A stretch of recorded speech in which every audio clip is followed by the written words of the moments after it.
Allez, on avance sur la compréhension de la puissance et l'énergie, de la biomécanique profonde et de la vulgarisation, c'est-à-dire à la mise en explication avec la rhétorique dialectique, le verbal, les frères, les amis, en gros, d'une bonne explication et que le savoir se propage pour tout le monde. J'ai bien dit tout le monde, parce que ici et ailleurs, voilà, il y a une catégorie de personnes qui savent des choses et qui n'ont aucun intérêt, je ne sais pas pourquoi, à ce que tout le monde profite de la connaissance. Donc, petit à petit, on va y arriver et on va progresser ensemble. Donc, moi j'ai un certain niveau, comme tous ceux qui me connaissent le savent. Je ne vais pas refaire mon CV à chaque fois.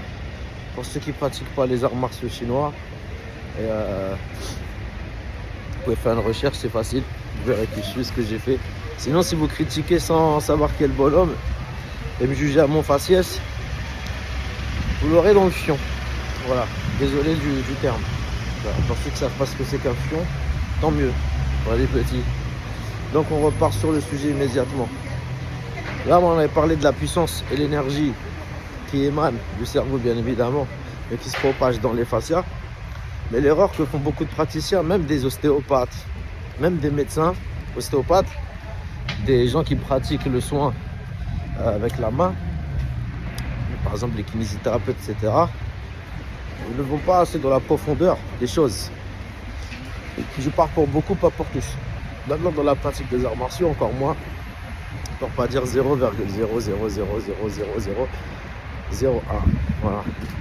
Donc oui, c'est vrai, il faut avoir une sensation interne, kinésique, affine, qui va vous permettre de ressentir vos fascias, les fascias, et ensuite, avec une connexion neuronale directement liée à votre cerveau, vous allez pouvoir bouger et ressentir mieux les choses, et donc créer de la connexion avec vous-même, avec votre corps, de plus en plus profonde, connexion profonde, et solliciter plus de fibres et essayer d'envoyer le signal le plus rapidement possible. Et plus vous allez avoir cette acuité et cette capacité mentale à focaliser sur ces éléments, plus vous allez envoyer des signaux, plus ça va travailler, plus vous allez créer de la neurone, d'accord? Parce que on peut créer de la neurone, et comme on crée de la neurone, c'est en sollicitant ces neurones. Voilà. Donc en gros, si tu scrolles toute la journée sur ton téléphone, tu sollicites rien du tout. Par contre, si tu lis, sollicite.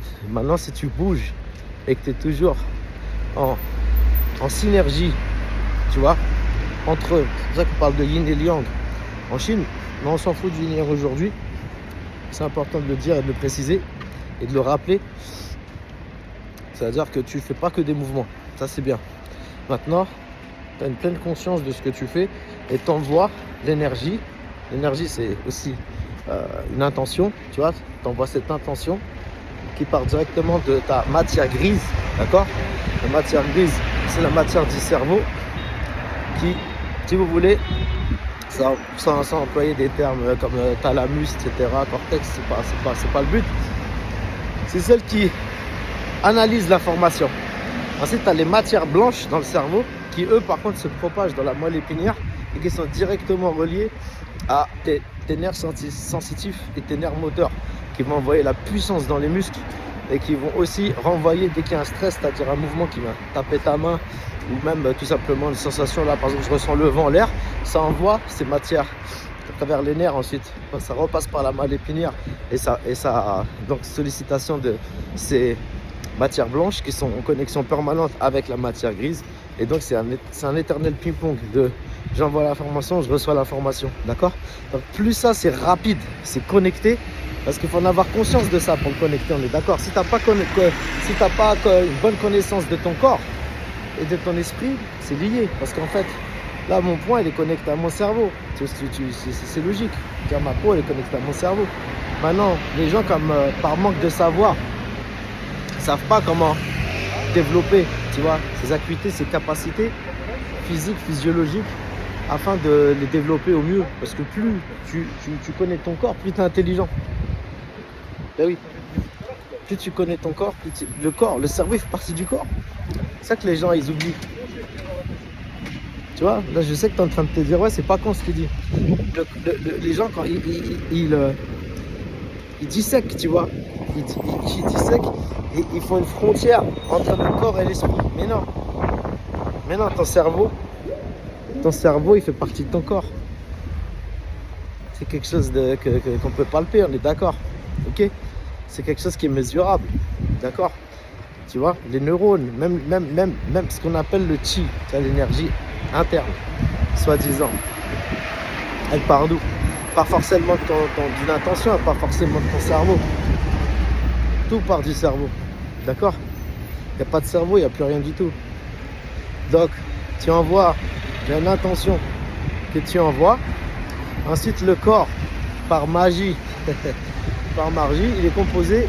Donc, comme je vous l'ai dit, l'énergie passe par la moelle épinière, elle est composée, il est très innervé, composé de neurones et de nerfs, neurones, d'accord? Tes nerfs, si tu veux, sensitifs, comme je disais tout à l'heure, moteurs, sont capables de faire beaucoup de choses.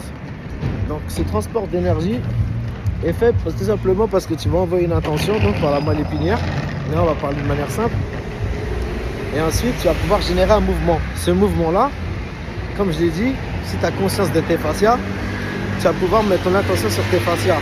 Mais ça, c'est une information qui n'est pas complète. Parce que, justement, je reviens sur les praticiens.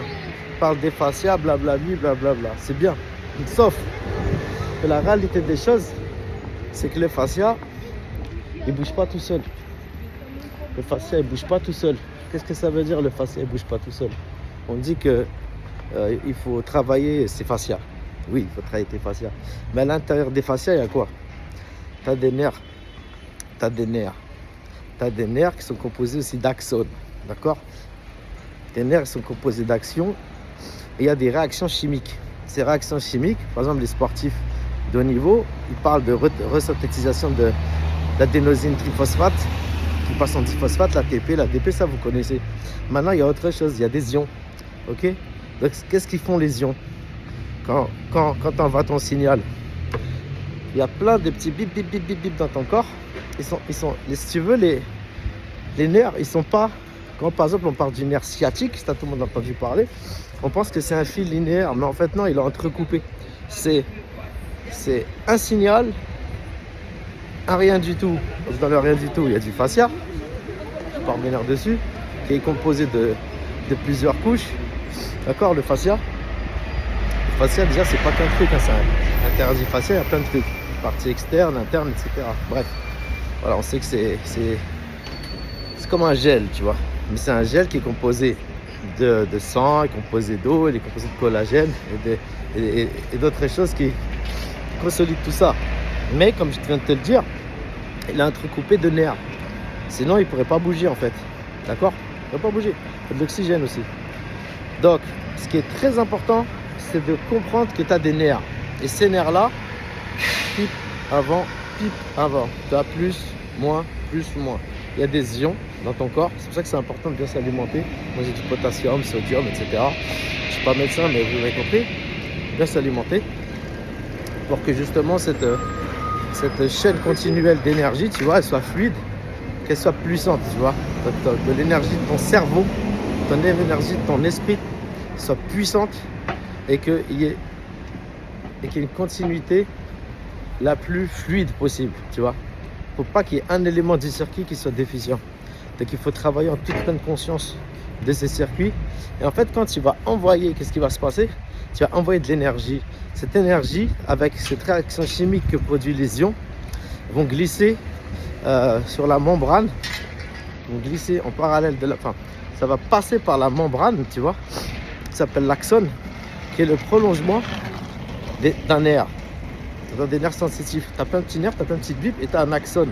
Et l'axone, tu vois, sans ça, il n'y a pas cette transformation chimique plus-moins avec les ions.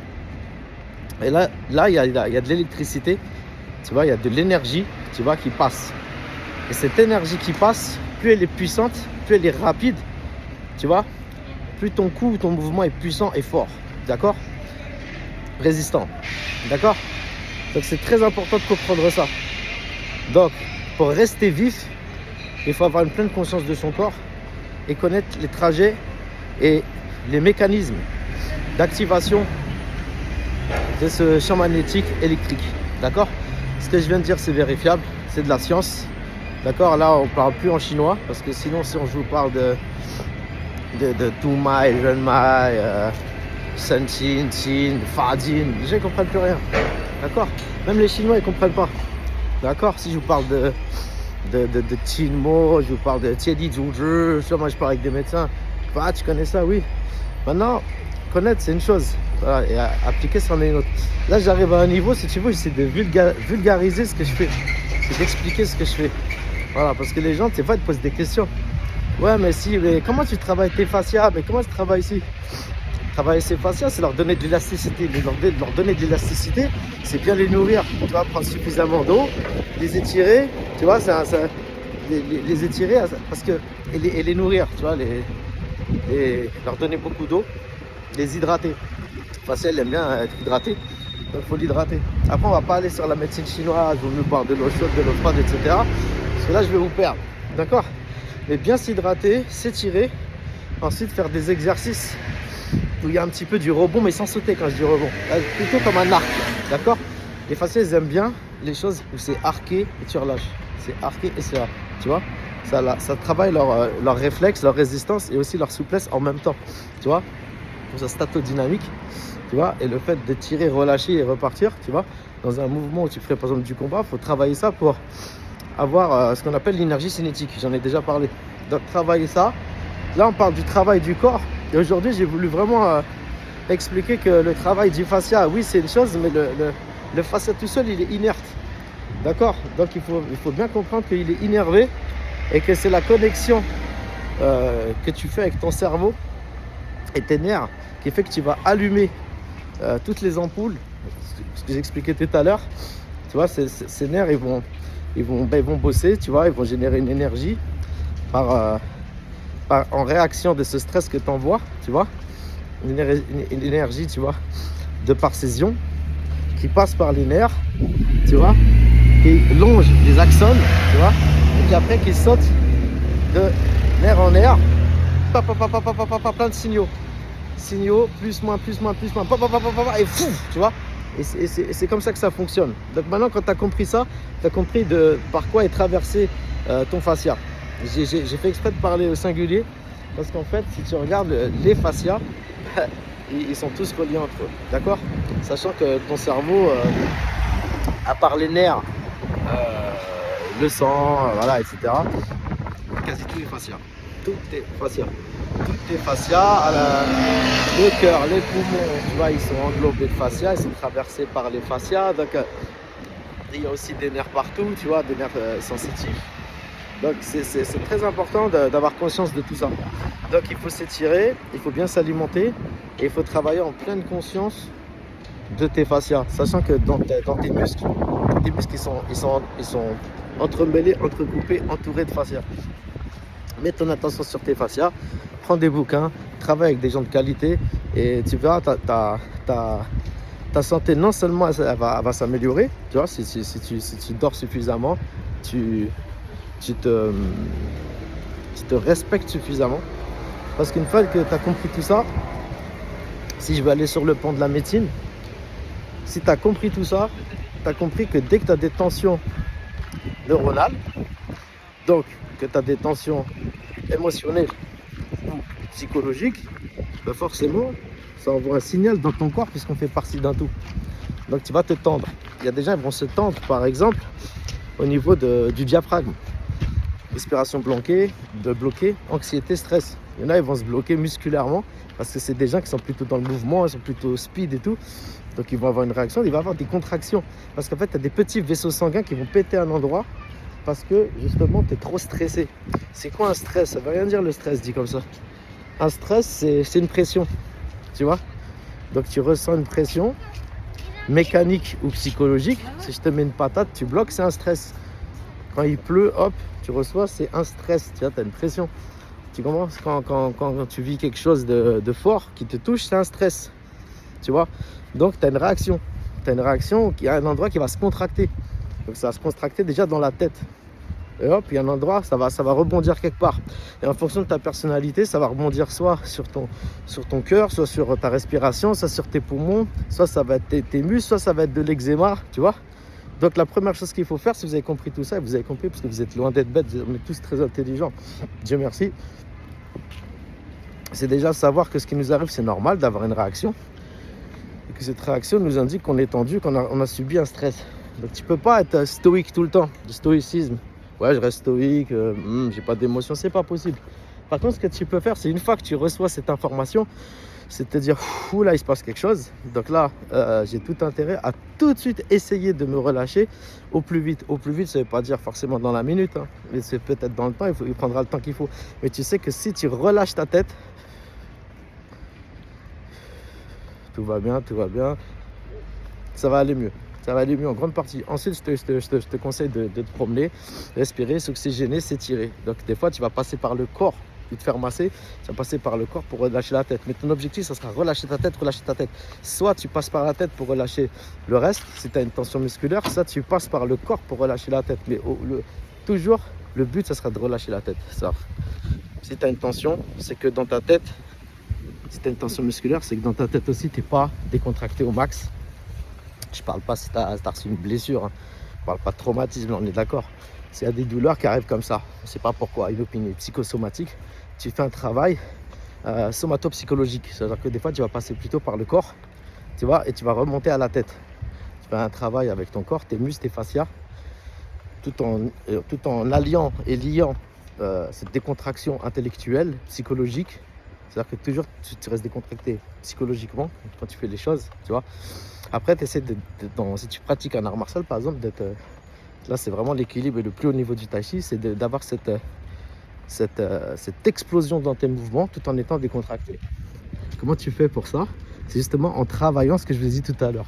Ça veut dire une parfaite synergie entre, il ne faut pas qu'il y ait de parasites, entre, si tu veux, ce trajet exact, filaire de là où tu vas envoyer la puissance énergétique, tu vois, par rapport à une force nerveuse que tu vas envoyer à l'intérieur de tes muscles, pas les muscles, donc les fascias qui sont traversés par ces nerfs-là, bam, tu vas envoyer ce signal-là très fort, tout dans le corps, tout ce système nerveux, tu vois, va se gainer, si tu veux, va se mettre au service de ton mouvement et ça va être extrêmement puissant parce qu'en fait, tu vas éliminer les éléments parasites, à savoir les contractions musculaires qui servent à rien, tu vois, les contractions tendineuses et tout qui servent à rien, ça va être vraiment fin. Ce qui fait que même si le mec, il est moins balèze que toi, eh ben, tu frapperas plus fort que lui. Tu comprends la théorie? Parce que là, il me dit, ouais, c'est du blabla. T'as pas compris dans la tête, tu comprendras pas dans ton corps, mon ami. D'accord? Parce que moi, je l'ai compris dans mon corps, mais parce que moi, j'ai eu un grand maître. Et je me suis entraîné 33 ans, d'accord? Au plus haut niveau. Donc je fais le ping-pong yin-yang à chaque fois. C'est-à-dire je m'entraîne, je réfléchis, je m'entraîne, je réfléchis. Je m'entraîne, je réfléchis. Moi, c'est je m'entraîne, je réfléchis. On m'explique, je m'entraîne, je réfléchis. Tu vois, on m'explique, c'est quelqu'un qui a déjà expérimenté. Je rappelle que le mot expérimenté vient du latin expéririr. Expéririr, c'est quoi? C'est bien sûr, c'est l'expérience. Mais qu'est-ce que ça veut dire l'expérience? Donc quand tu regardes la base de expéririr, ça veut dire, c'est le fait de traverser des périples. Expéririr. Le périple est le fait de s'être mis en épreuve, tu vois. Donc le mec, il s'est mis en épreuve et il a reçu des enseignements des gens qui se sont mis en épreuve. Donc à l'épreuve de l'épreuve, tu vois, ils ont appris. Donc ils ont appris, ils ont eu de l'expérience. Et ils font transmission de ce qu'ils ont appris avec l'expérience. Et t'en bénéficies quand tu as un maître, un grand maître, c'est aussi quelqu'un qui sait expliquer. Donc quelqu'un qui est fort, qui a emmagasiné le savoir, forcément à un certain niveau, pour qu'il puisse maîtriser la technique et ses émotions, il sait forcément l'expliquer. Si tu ne sais pas expliquer, parce qu'il y en a plein qui disent ouais je sais. Moi j'allais en Chine, si tu veux, à l'époque il y avait des super pros de Kung Fu. Ils me disaient ouais je répète, à force de répéter tu vas comprendre. C'est vrai. Ah oui, si tu fais des milliers de fois le même mouvement. Après, ils te disent faut relâcher, faut machin. Tu trouves, d'accord. Mais ils sont pas encore à ce niveau de grand maître parce qu'ils sont pas encore arrivés au niveau. Ils peuvent expliquer. Ils me disent ouais, ça à force de faire, tu vas arriver. Ça, c'est pas fou. Maintenant, si tu veux maîtriser les choses, il faut savoir expliquer. Et après, si tu veux être un grand maître d'arts martiaux, sans vouloir expliquer, d'accord. Tu peux être très fort en arts martiaux, très très fort en arts martiaux, dans autre chose, hein, et sans pouvoir expliquer, d'accord. C'est pas obligé d'expliquer, on est d'accord. Après, pour expliquer à très haut niveau, et pour moi, c'est indissociable d'une pratique constante, d'une perpétuelle remise en question. Et pour moi, pour expliquer des choses profondes, il faut les avoir vécues profondément, c'est-à-dire avoir un très haut niveau. Si tu n'as pas un très haut niveau, tu peux expliquer, mais tu ne pourras pas expliquer à très haut niveau. C'est logique, tu pourras expliquer à ton niveau. D'accord. T'expliquer à ton niveau, c'est déjà pas mal. Maintenant, les gens qui ont un très haut niveau, en général, ils n'expliquent pas. Soit ils veulent monnayer ça, et c'est très cher. Donc ça s'adresse toujours à des élites. Soit ils sont tellement passionnés par ce qu'ils font, ce qui est aussi mon cas, que tu passes ton temps à approfondir les choses que pour toi. Et comme je le dis, je refais une dédicace à mon ami Moustapha Erasfa. C'est important de partager, et pour le bien de tous, et pour être bien avec soi-même, voilà, par rapport à ses valeurs. Et je pense que le fait d'avoir grandi en France, on a aussi une éducation qui fait que, à haut niveau toujours d'humanité, sans prétention, hein, on essaye de faire le bien autour de soi. Et cette capsule de vidéo, une fois encore, elle est faite pour ça. Voilà, je rappelle que je ne gagne pas d'argent avec ça. Je prends ma main, mon téléphone, je n'ai même pas mis le micro. Donc je fais ça pour ceux que ça intéresse. J'ai des amis, voilà, j'ai des bons retours, ça les intéresse. Donc je le fais pour l'instant à mon cercle, et à ceux que ça intéresse. Ceux que ça n'intéresse pas, bah, ils tournent et puis c'est tout. Voilà, on n'en a rien à faire. Voilà. Je salue ceux que ça intéresse, et je les invite surtout à s'entraîner. Voilà, à s'entraîner, parce que je pense que vous avez compris. Maintenant, un jour ou l'autre, si le destin fait que vous devez aller sur cette voie de la pratique, vous trouverez quelqu'un sur votre chemin qui répondra à vos attentes. Si c'est juste par appétence culturelle et intellectuelle, c'est bien aussi. Voilà, je vous souhaite une bonne journée. Fares.